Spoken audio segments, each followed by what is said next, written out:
So, Daredevil Season 1, I reviewed that pretty early on when it came out last year, the first season, and this second season did come out, around March, pretty much same time as Batman v Superman, but at that time I was very busy with Batman videos, and this sadly, while I was watching the show, the video got kind of sidetracked and pushed off to the side.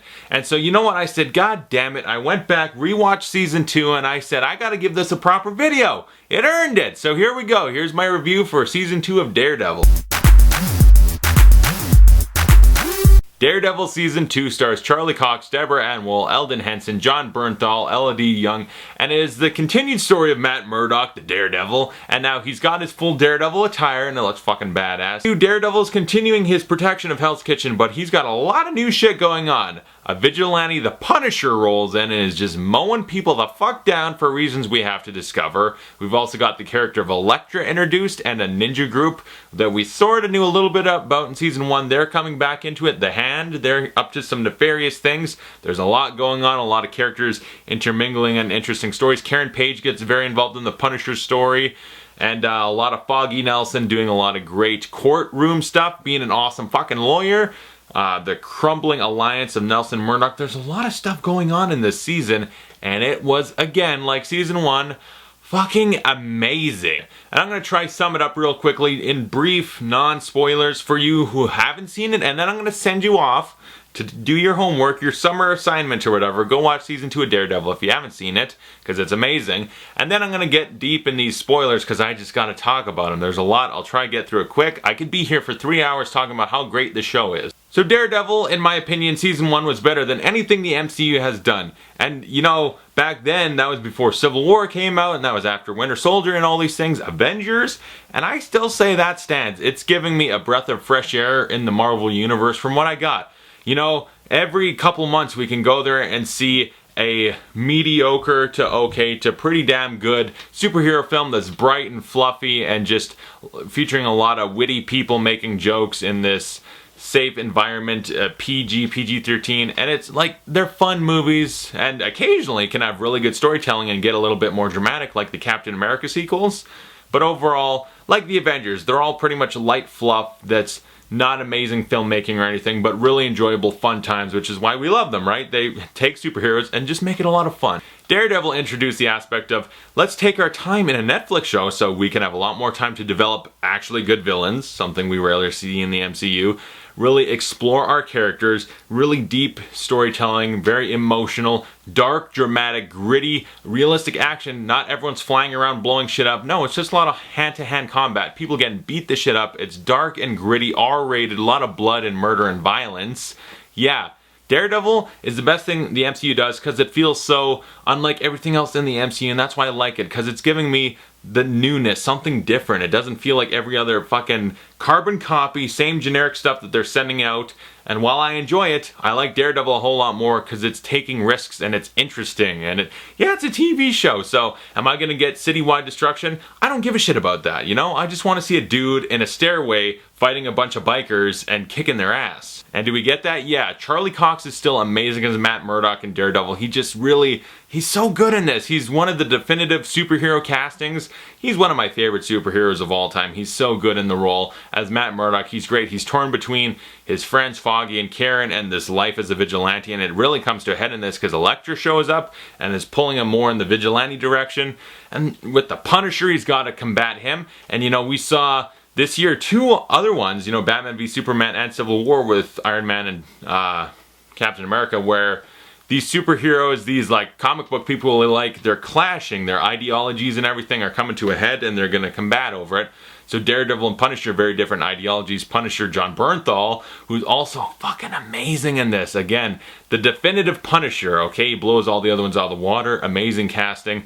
His ideology of just kill them all. You put a criminal down, they're not getting back up again. And Daredevil, believing in justice, you know, they clash and it's amazing. It's way better than both Civil Wars, and it's way, way better than Batman v Superman when it comes to like 2 vigilantes coming head to head and clashing over their ideologies. It's amazing. Like, is it episode 3 or 4 where we get that fully explored? Just an episode of exploring how their ideologies clash, and that's most of the meat of the episode. It was so good. Because Charlie Cox is amazing, and I buy into him totally as Matt Murdock. And yeah, John Bernthal, he brings me to tears. There's one episode where it's just him giving a monologue, telling a story basically, where you understand completely what Punisher's about, why he's doing what he's doing, and you go with it and you're like, I understand you, dude.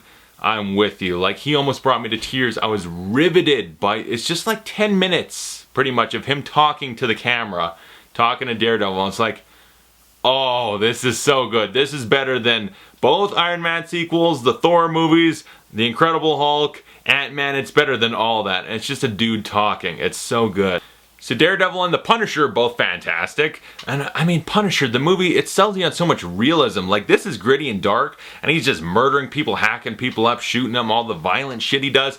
And he sells it too because, like, when he's getting punched in the face and everyone's getting hurt, throughout most of the show, Daredevil, like, he's all cut up, and the Punisher, like, he's got bruises all over his face. They're all totally fucked up and beat up from this. And then we got people like Elektra, and Elektra was good, okay? When she first showed up, I'm like, oh, cool, Elektra. And then as it was going along, I'm like, okay, yeah. Like, I wasn't fully sold. Like, you know, it's not that I want her out of the show. It's just that of all the pieces, of all the characters in the show, she's like the least compelling part of it all, but she was still pretty good.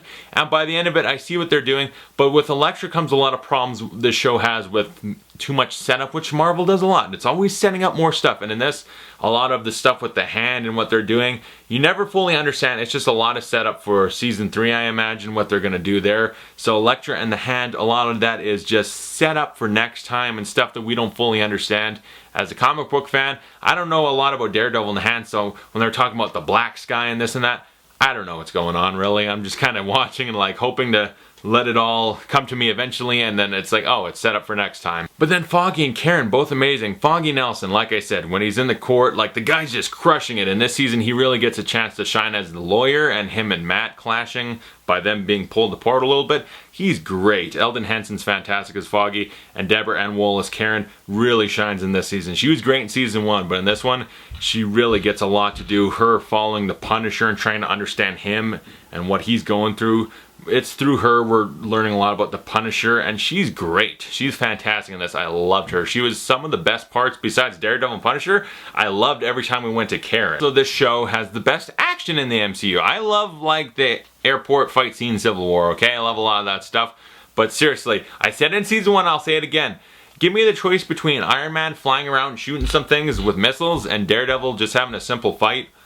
Daredevil 100% of the time. Just watching him do a backflip to like knee someone in the head. Oh, it's amazing. It's so grounded and realistic. So many great fight scenes. In like season 1, it was like that hallway scene. Yeah, and this one, there's so many good examples. There's a prison fight scene. Holy shit, did they go for like the R-rated just bloody goriness of that? Daredevil in this stairway fight with a bunch of bikers. Whoo! Man, that was the scene. That was the fight scene for this one.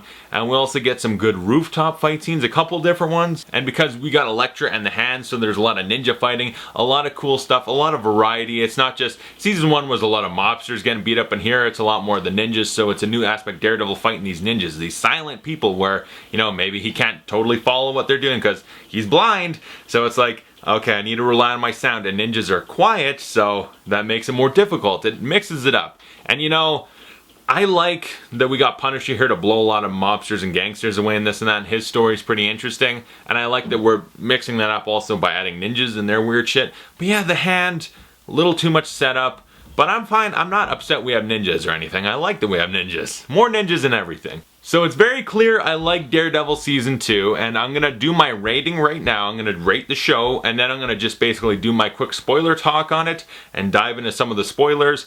So yeah, this is my review, non-spoiler, for Season 2 of Daredevil. I loved it. Like I said, pretty much every aspect worked. Elektra was the lesser compelling part of the show, but still good. It was still pretty good, and a little too much setup and stuff not completely explained with the hand and what they're doing. It was all sort of vague, and we're going to find out later, and that's a little disappointing. But so much of it works so well. Daredevil and the Punisher. So much greatness, okay? Daredevil is like the best show I'm watching right now, possibly ever. I just can't wait for Season 3. So yeah, I would give Daredevil Season 2 an A. Pretty freaking amazing. And now it's time for spoilers, so if you haven't seen it, beat it. Get the fuck out, okay? Go watch the show. So yeah, Daredevil's back, and now the first season, I got used to the fact that it's just a dude in some Under Armour black clothing and the little mask over his face, and at the end of it, we got the Daredevil suit. And I remember I watched it and I'm like, I'm so used to the black suit and all, I don't care that he's got the red suit, and the red suit was a teeny bit underwhelming. Like, oh, it's cool, but I don't know visually, because we barely see it, okay? But it was just slightly underwhelming. And in this, they make some improvements with the suit and it looks a lot better. And it looks fucking awesome, and I'm happy we have the suit now. And it looks great visually seeing him in some of these like dark hallways and these fight scenes where it's in the Daredevil Dark Knight-like looking suit where it's a lot of armor and stuff. It just looks great. I love the suit, and I love Charlie Cox in this. The way he's getting pulled into this conflict with the Punisher and their ideologies clashing, because Jon Bernthal is amazing as the Punisher. His family killed in this shootout in Central Park with all these different gangs involved, and it turns out his army colonel, that whole thing of how that leads, he's going from person to person to figure out who made this all, who put it in motion. And there's this crooked DA, and she like made a lot of fuck ups, and so she's trying to cover it up, tried to kill Castle and dies at the end. So like that was all interesting, and when you find out it's the armor colonel and stuff, is it very complicated? Yeah, maybe a little bit too complicated, but it was still good and riveting and interesting, and I just love the Punisher. Like I said, the 1 batch, 2 batch, penny and dime, that whole scene. Oh, just heartbreaking. It's riveting. It is totally. And then also, yeah, he's got a great little emotional side that you don't get to see too much, but it's great. But his badass action side, Jon Bernthal just crushes it. There's the part where he gets kidnapped and tortured and they're drilling into his feet and he's totally fucked up. And he's always got bruises. He's getting bruises everywhere. 2 black eyes and just fucked up totally. The prison fight, he gets caught, put in prison after he blows the trial because he has to get lured into the prison to talk to Kingpin, who returns. That was awesome. Kingpin in this, so brief but so great. But he's in the prison and he's like, I think we could work together. I am a man of opportunities and I could use you to take control of this prison and then set you free to do what it is you do best. I am the Kingpin. I love him, okay? I love Vincent D'Onofrio as the Kingpin. And he goes to question that one dude and then kills him, and then, oh, locked in, and it's just one long prison little hallway, and he's just gonna fucking shank everyone. There's so much blood, the blood creates like the Punisher logo on his white shirt. Badass little Easter egg that it is. And then they have a very quick fight scene, and then he actually lets Punisher go out because he's like, I was trying to think of Kingpin said in a line, but I'll just say it as Kingpin. Him killing people makes it more appropriate for me, because when I get out of this prison, I will win the war, not wage one. So basically, Punisher doing what he does is going to help Kingpin, and Punisher's like, fuck you, but I'm going to do it anyway because it's what I want. But yeah, Kingpin's using Punisher to his advantage, and then when Matt Murdock goes into the prison and they have their chat, and then he's threatening him, and I'm totally like, Matt's a badass lawyer right here, where he's like, you'll never see your girlfriend again, she'll never get in the country, and you'll never be able to see her. And then Kingpin just, snap, bam, bam, bam, and it's just like, okay, these handcuffs are nothing. Let me put your head on this table a couple fucking times, and then Matt's just freaking out, and he's got him, and he's just like, once, twice, the son of a boxer. Like, that was so great, because when they're just talking, it's tense and awesome. And then Kingpin he runs the prison, so I'll fucking put your head on this table, bounce you off a couple times, and then my Matt's just freaking out and panicking like, holy shit. Like, that was a great scene. There was so much great scenes with Kingpin, and he's just barely in it, but every scene he's in, amazing. And during all this, like, Foggy already knows he's Daredevil and Karen doesn't, so his double life really, it tears Matt away from everyone, and even, I'm forgetting her name, and I feel bad about it. What's her name? Clerks 2? Rosario Dawson's character really tells him, like, you don't gotta be alone and separate yourself from everyone. Get off that cross, Matt Murdock. Like, that was great. And there's, like, yeah, he's really separating himself. He's becoming like Batman. Maybe that's why I love it too. He's like Marvel's Batman. It is totally why I love it, but he's great. He's just like, one man's gotta bear the brunt of everything. I gotta take care of everything myself, because I'm a Catholic, so that's how I feel. And that also reminds me of the other hospital scene, the hospital action ninja fight scene. It's amazing. The one moment that really stuck out there is when she gets pushed out the window and then Daredevil just runs. And it's just so quick. He jumps out the window, he's grabbing the rope, grabs her, and they just swing through. It's like so quick, but I was like, that's a fucking standout scene.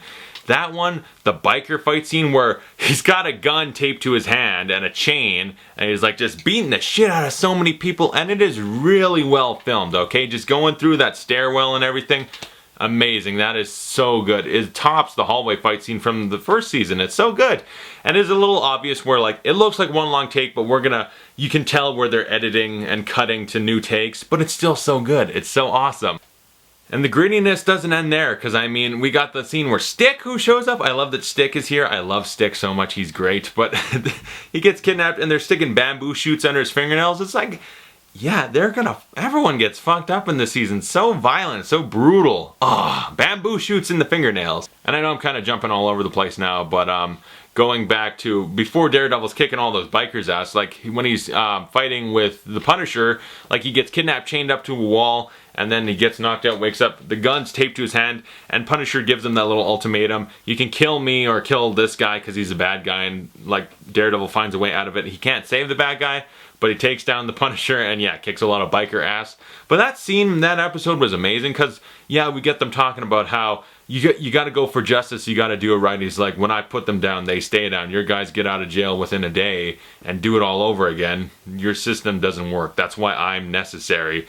It was so great. That was so much better. It's just them talking and we are understanding how they conflict and how they see the world and what they got to do. Their mission, their, justice. Punisher, kill the bad guys. Put them down forever. Daredevil, you got to use justice. And I love that. That little conflict was so much better than Batman v Superman. And I like that movie, but their conflict and why they didn't get along was pretty fucking weak and contrived. And here, it's great. And I like also that they explore it, and it's very interesting because Daredevil throughout the season is sort of seeing how his way, the justice system, is kind of broken. Punisher's way starting to sound good. He goes to the prison, finds a Kingpin's running it. He thought he dealt with him and put him in jail. Kingpin's in charge of the whole prison at that point, and his own ideology is starting to crack. And, he's really questioning himself, and at the end, he's talking to Punisher. He's like, maybe just one time, your way will do it. And he's like, nah, Red, that's not how it works. You don't get to go over to my side and go back. Once you're on my side, you stay there. Where he's like, listen, Daredevil, you kill someone, that's it. You will be a murderer. You don't get to make that ultimate decision and then never do it again. It becomes too easy. That's a great thing that should have been explored with Batman, too, is that once you're a murderer, like as a superhero, Batman and Daredevil kind of have the same thing. You don't kill someone, because once you do, that's the ultimate, yeah, I killed one enemy, so for Daredevil, why not do it again and again and again? It becomes too easy. And that's the same thing for Batman. That's why Batman would never kill anyone. Okay, the one guy I should kill, Joker, but once you kill Joker, why not just kill Mr. Freeze and the Riddler and all these other bad guys? Why not? That's the thing, that the complexity of these superheroes is so great. So there's that, and then at the end, I think Daredevil actually does it. He's fighting Nobu, and he's letting, he learns, because when him and Elektra are fighting some of those ninjas, and he's trying to stop her from killing him, and she gets gutted, he learns, okay, I won't, but maybe don't stop other people sometimes, because Elektra got fucking gutted, so later she's stabbing people, he's busy, he's not going to be the whole time, no guns, no killing. He can't do that. And so there's later, he's fighting all the ninjas, and he's just pissed off and had enough of it. So he's on the rooftop, they're fighting all these ninjas, Elektra's killing him, Punisher's sniping him out, and he's just moving along like, who gives a fuck? He gets Nobu, and he's got an awesome new billy club, and he just throws him off the roof, which was awesome. But I was like, holy shit, he actually killed the dude. But he probably knew, he won't die because of the fall or something, because he's smart. So maybe it's just like, I'll be a badass and throw you off, but I know it won't kill you. But maybe I'll let Stick do it, because then the dude Nobu sits back up again, and he's been fucking resurrected, so he's hard to kill. But Stick's just there with the sword. This time, asshole, you stay down. Scott Glenn is amazing as Stick, and when he kills Nobu and cuts his fucking head off, I was like, yeah. And another thing, the whole trial of Frank Castle is amazing. Foggy has to defend him and be a great lawyer. His opening statement, all that stuff. He's so good at that. And Karen becoming the new Ben Urich, because he got fucking killed in season 1. And so now she's got to be a new Ben Urich. And, as a lawyer secretary, she might be good. But she's even better as a news reporter, because she cares about the truth. She cares a lot. So she's going out there trying to find the good in the Punisher and her conflict with him. It's so good, everyone, Elektra being the least, but still interesting for sure. I mean, she's a little kid that kicks a lot of ass too, and that was great. But, Elektra's the problem, because I don't know what the fuck the Black Sky is, and they spend so much time on it, yet it never gets explained fully. it's just setup. But everyone else, they're given a lot of good stuff to do, a lot of cool arcs. Everyone's so interesting. I love so much of Daredevil Season 2. Besides a little bit of the hand setup for later that doesn't pay off now, everything else is amazing. I love Daredevil Season 2. Daredevil and Daredevil Season 2, that show is better than anything else the MCU, the Marvel Universe is doing right now. It's like the best superhero content out there. It's better than any of the DC. It's better than any of the Marvel. It's my favorite. It's what I want. It's fun and humorous and enjoyable, but heavy emphasis on the dark and gritty and awesomeness and just good storytelling. Because it's a Netflix show, we get good storytelling because they can take their time. So yeah, Daredevil Season 2 gets an A. I love it. I can't wait for the Punisher to get his own show. They said it's going to happen. And I guess now I gotta go. I was going to review Season 2 of Orange is the New Black. There's a lot of goddamn characters in that, and talking about that would take a lot. So, I don't know. Maybe I will, maybe I won't. That's one of those shows where it's like, I love watching it. I hate trying to talk about it in a video. There's too much going on in a show like that. Game of Thrones is another one. I can't talk about that. It's too much going on there. Daredevil, while there is a lot going on, there's less characters, so it's a little easier to condense, if that makes sense. But I'm going to watch Jessica Jones. I haven't seen it yet, but I'm going to watch that and review that for you guys. And also Luke Cage is coming out, so I'm going to review that too when it comes out. Super excited though for Daredevil Season 3 when that comes out. Binging it immediately to watch it and review it because I'm just super fucking excited. I love Daredevil. Comment below, tell me your thoughts on Daredevil Season 2, and thanks for watching. I'll see you guys later.